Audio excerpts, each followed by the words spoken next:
of the world's most wanted was picked up at an airport in Amsterdam over the weekend, ending a global manhunt for perhaps the most important organized crime figure that most people have never heard of. We're talking the alleged head of a vast multinational, multi-billion-dollar trafficking syndicate, perhaps the most prolific in history. Real Kingpin stuff. The Mob Reporter here with news of the rise and potential fall of an alleged international drug baron who the United Nations compares to two of the biggest in underworld history, El Chapo and Pablo Escobar. Let me tell you about it.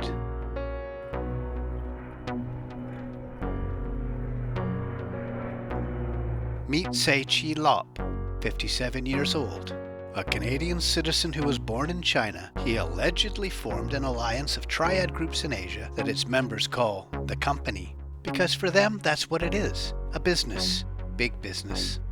For police, it's called the Sam Gor syndicate. Sam Gor is the Cantonese for brother number 3, which is one of Tse's nicknames. The United Nations Drug Office estimates revenues as high as $18 billion a year.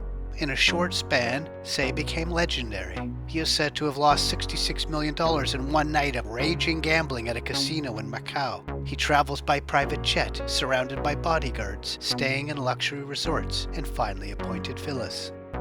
His specialty, police allege, is methamphetamine. But a lot of heroin, fentanyl, ketamine, and other synthetics were moving as well, on top of all of the corruption and money laundering that goes with it.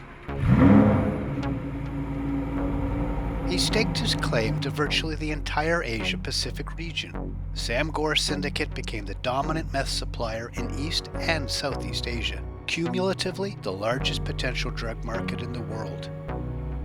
Police say the company has been manufacturing crystal meth in quantities never before seen, an industrial scale in Asia's Golden Triangle. The Golden Triangle is as much a no man's land as there is right now. Bordering Thailand, Laos, and Myanmar, also known as Burma, it's an almost lawless state protected by warlords and private armies. After a decade of building an empire, it's only recently his secrets have started to spill. Publicly named as the boss of the Sam Gor syndicate in 2019 by Reuters news agency, Tse was placed in the top tier of wanted fugitives. An Interpol Red Notice was issued, which is an international arrest warrant, on behalf of Australian authorities, where he is thought to have been behind as much as 70% of the country's methamphetamine.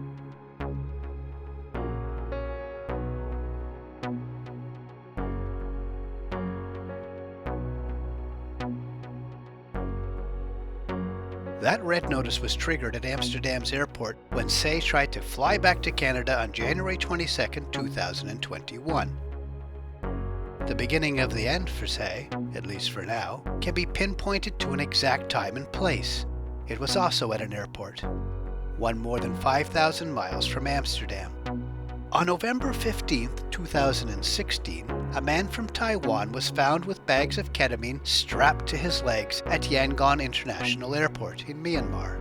It was a paltry amount, just 160 grams.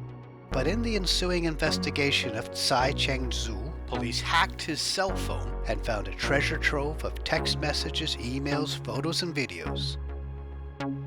Authorities launched Operation Dragon, an international probe that was realizing what they thought was the work of a variety of disparate crime groups is really all under the leadership of a single entity that became known as the Sam Gor syndicate. And the syndicate in turn was under the supervision of Tse Chi Lop. Among the information found on that phone at the airport was a receipt from a courier company for delivery of packages of loose-leaf tea in Yangon, which was once known as Rangoon. Police raided a local wharf and discovered more than a ton of crystal meth. Also on the phone was a photograph of a man that police recognized as Tse Chi Lop. From there, the pressure was on. Over the next few years, authorities in several countries started picking off Sam Gor shipments, often distinctively packaged as containing the same loose-leaf tea as they found in Yangon. Among the seizures traced to the syndicate: May 2016, Okinawa, Japan, 600 kilos of meth.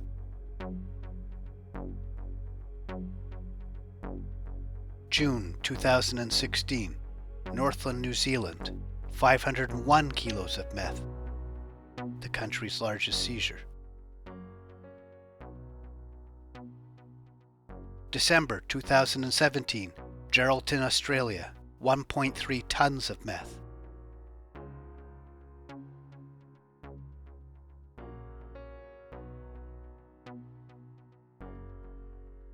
February 2018, Batam, Indonesia, 1.6 tons of meth, the country's largest seizure. March 2019, Johor, Malaysia, 2.1 tons of meth, the country's largest seizure. And there are others in Cambodia, Thailand, Vietnam, and more.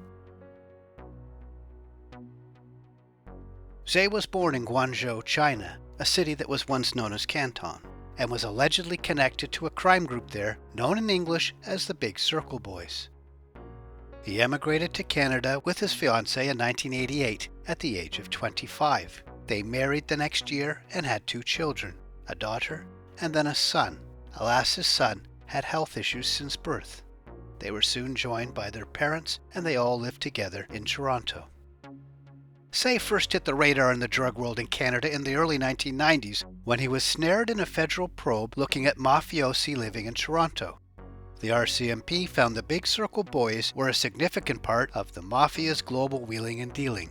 Investigators found the Mafia of Montreal, under the powerful mob boss Vito Rizzuto, was working with mobsters in New York City, the 'Ndrangheta in Italy, narco cartels in Colombia, and the Big Circle Boys in Toronto and Asia.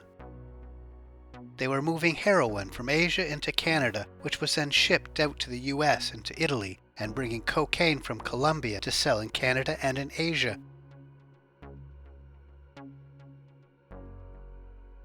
It seems now that Tse learned a thing or two from the Rizzutos, who were masters of extending a hand instead of shaking a fist. Tse was scooped up in that probe to face trial in Brooklyn, along with a handful of Chinese colleagues and 3 mobsters linked to Montreal. He ended up pleading guilty to conspiracy to import heroin into the United States and was sentenced to 9 years in prison. He was released in 2006, returned to Canada, and then started spending more and more of his time in Hong Kong and other places in Asia. I've uncovered old wiretaps of pill traffickers from Guangzhou who were living in Canada talking about their association with Sam Gor while they were running the largest ecstasy ring on the continent. Police at the time, though, didn't realize who they were talking about. The speed of his rebuilding is remarkable. Although still having family in Canada, he started spending more time in Asia and brought together an alliance of 5 of Asia's triads. He apparently made them an offer they couldn't refuse, not because of fear, but because of greed. There was too much profit to not want to be a part of it, to not need to be a part of it. And everyone did well under his management. It soon became a well-oiled machine working with the efficiency of a global corporation and reaping the profits to match. The Australian authorities are now arranging for Tse to be extradited to Australia to face trial. That'll be a trial for the ages.